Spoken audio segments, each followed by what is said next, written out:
one of the most concerning things about Bill C63, the Online Harms Act, is how it's kind of all over the place in terms of its definition of hate speech. There's actually two parts to the bill, and the first part is about cracking down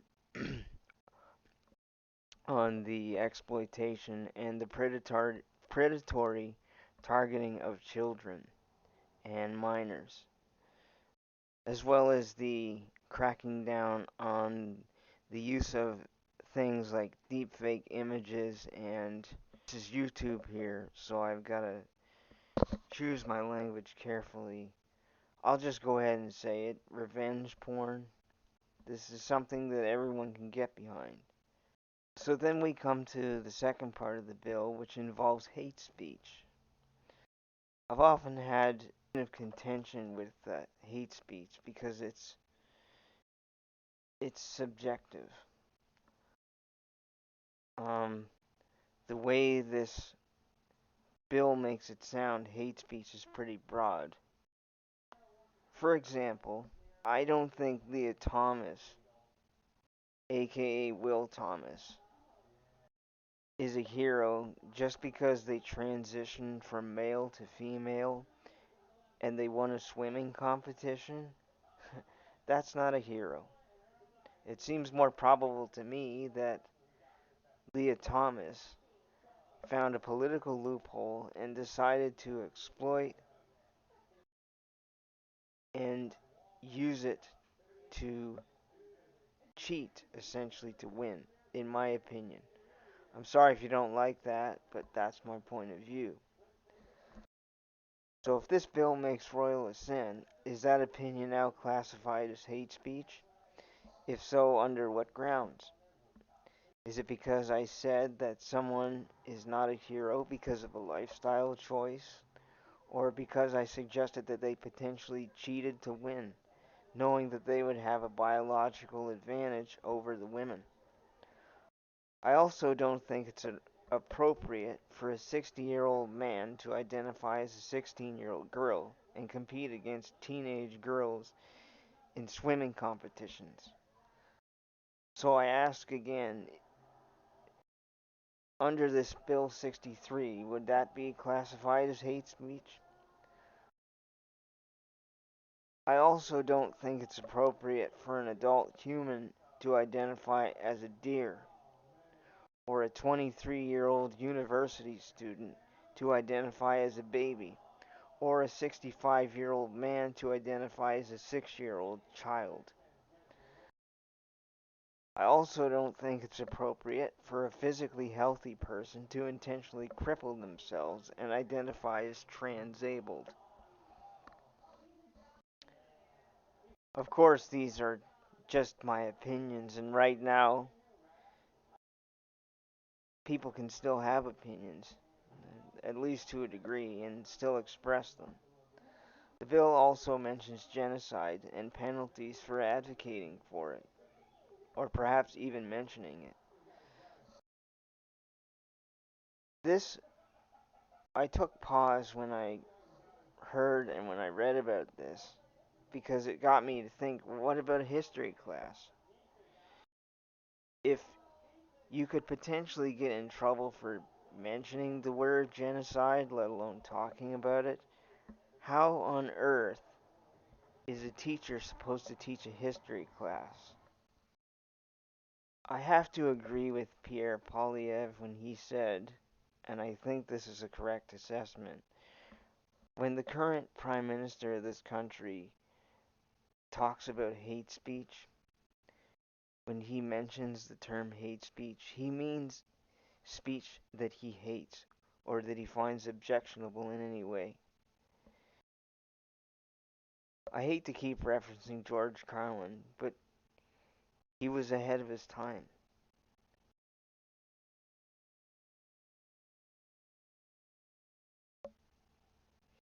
He once said that we think in language.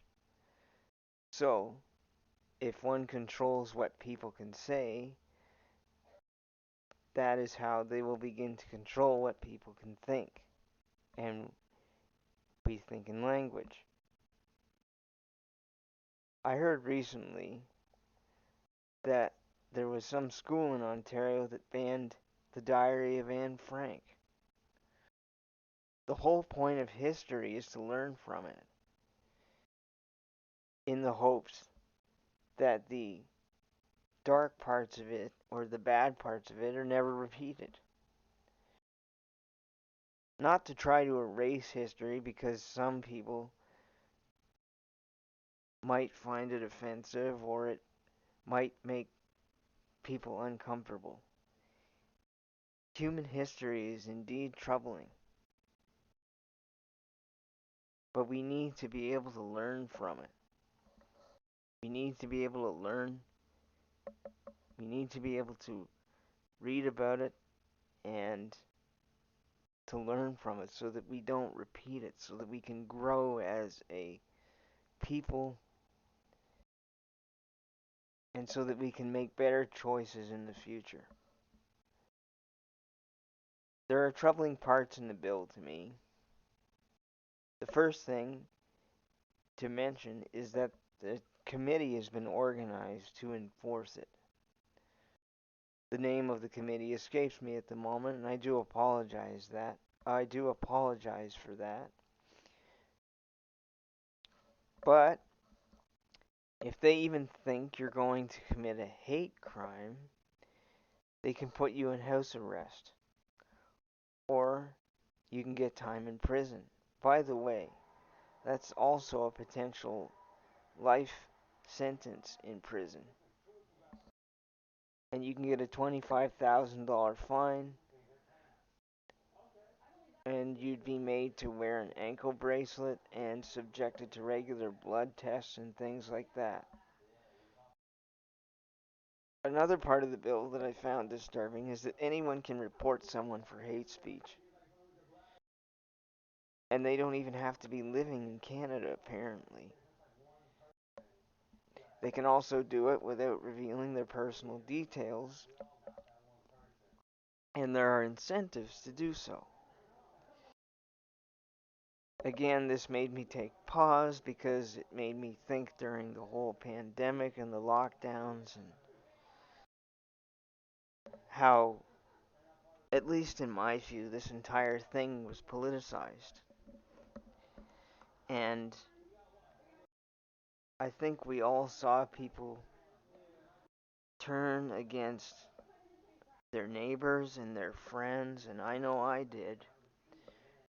And I heard people say, well, this person over they've got 5 people in their house. I should call and tell somebody.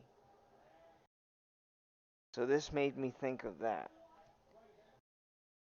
If incentives are going to be offered to essentially snitch and rat people out,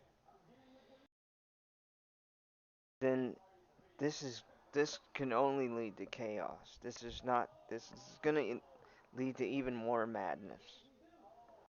The world is crazy as it is. It's just going to lead to even more madness. If a person posts something that offends somebody, this includes things like memes,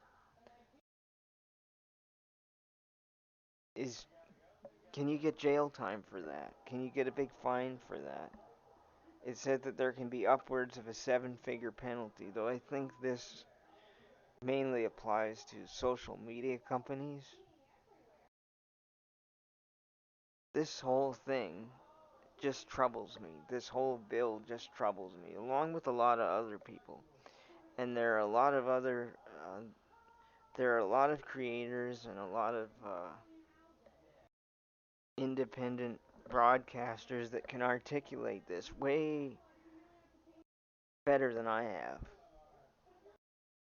But this is troubling to me. It's very, very troubling to me. This is a slippery slope, and hopefully, if the bill reaches royal assent, hopefully it's eventually it gets shut down.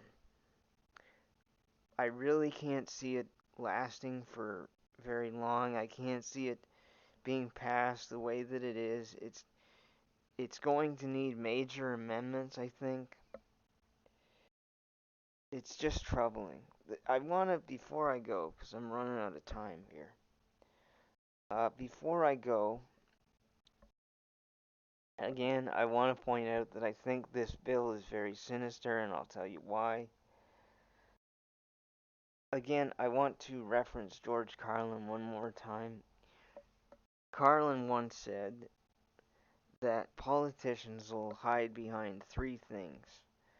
They'll hide behind the Bible, which is religion, so that they'll hide behind religion, they'll hide behind education, and they'll hide behind children. It just seems to me like this whole bill is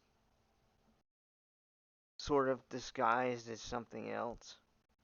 The meat and potatoes of the bill is disguised as something else.